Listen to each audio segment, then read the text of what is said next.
Bonjour, bienvenue sur la chaîne Point Win. Aujourd'hui, pronostic du jour, donc pour le samedi 4 juillet, nous allons partir en Biélorussie et nous allons partir aussi en Islande. Auparavant, un petit débrief donc sur la journée d'hier, donc du vendredi 3 juillet. Mon pronostic, on partait sur la Liga en Espagne où je veux pronostiquer l'Atlético de Madrid. Donc victoire de l'Atlético 3-0. Donc prono gagnant, ça faisait 4 pronos perdants consécutifs. Je suis bien content d'avoir celui-ci. Si vous n'êtes pas encore abonné, eh ben c'est le moment de le passer. Je vous invite à vous abonner. Mettez-moi, s'il vous plaît, un maximum de pouces, ça m'a fait très plaisir. Je vous remercie d'ailleurs du soutien que vous m'avez donné pendant ces 3-4 jours où franchement je suis un peu passé à côté.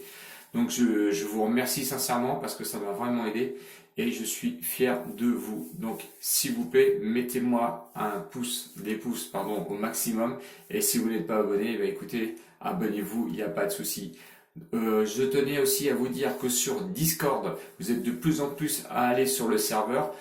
Si vous avez rejoint le serveur aujourd'hui, vous avez vu qu'on a fait 2 pronos live, 2 pronos gagnants et avant-hier, il y avait un prono live, le prono gagnant. Donc nous sommes à 3 pronostics sur 3 gagnants en live.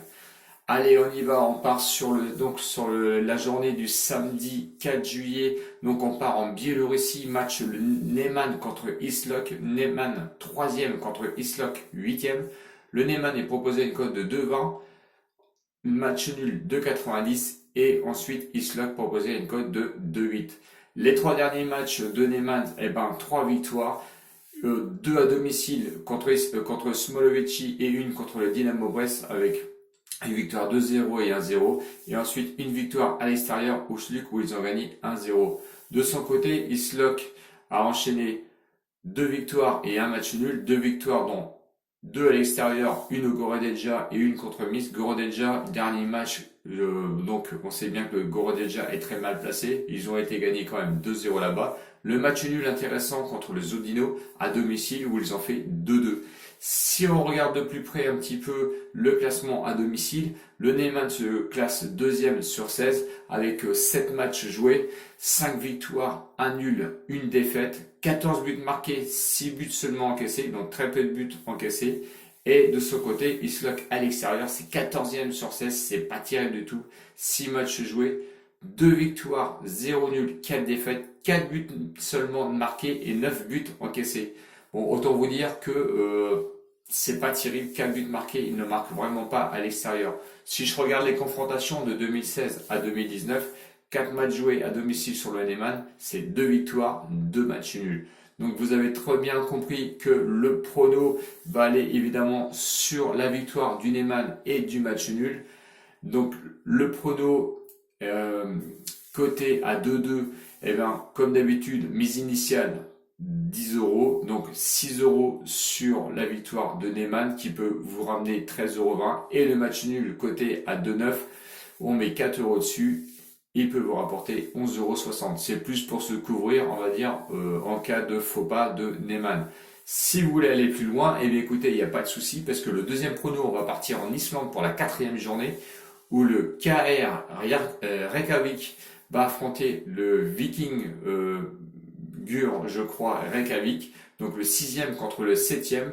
Mais attention car le Reykjavik était dans les 2 premiers ou 2e l'année dernière. Sur les confrontations, c'est vraiment très équilibré parce qu'on peut regarder de 2017 à 2019.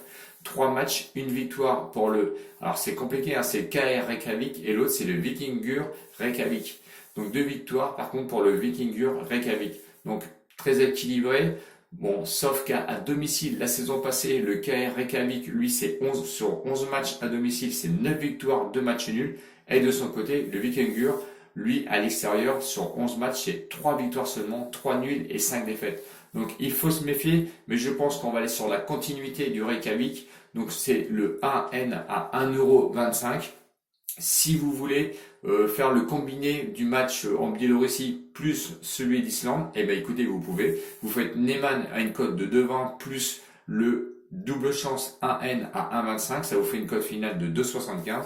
vous mettez 6 euros dessus, si on repart toujours sur la mise initiale de 10 euros, vous pouvez gagner 16,50 euros. Et de l'autre côté, donc on reprend le match nul donc entre le Neyman Islock, plus la double chance 1N sur le match KR Reykjavik Vikingur Reykjavik à une cote de 1,25. Ça vous fait une cote totale de 2,62. Vous mettrez 4 euros dessus, ce qui peut vous ramener 14,48 euros. Voilà. J'espère que la vidéo a été claire. N'hésitez pas à mettre vos commentaires, et comme d'habitude. Si vous avez des doutes sur certains matchs, vous faites comme d'habitude. Vous me demandez, il n'y a pas de souci. La communauté est là aussi pour répondre parce que tout le monde a un petit peu son avis et vous avez des bons commentaires sur ce sujet-là. Venez me rejoindre donc sur Discord.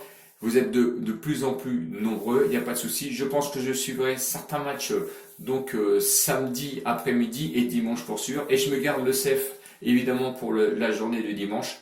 Voilà, j'espère que j'ai été clair. Je vous remercie encore. Donc si vous n'êtes pas abonné, abonnez-vous. Et les pouces s'il vous plaît pour m'aider à être un peu plus référencé sur YouTube. Ciao ciao les winners et à bientôt. Bisous.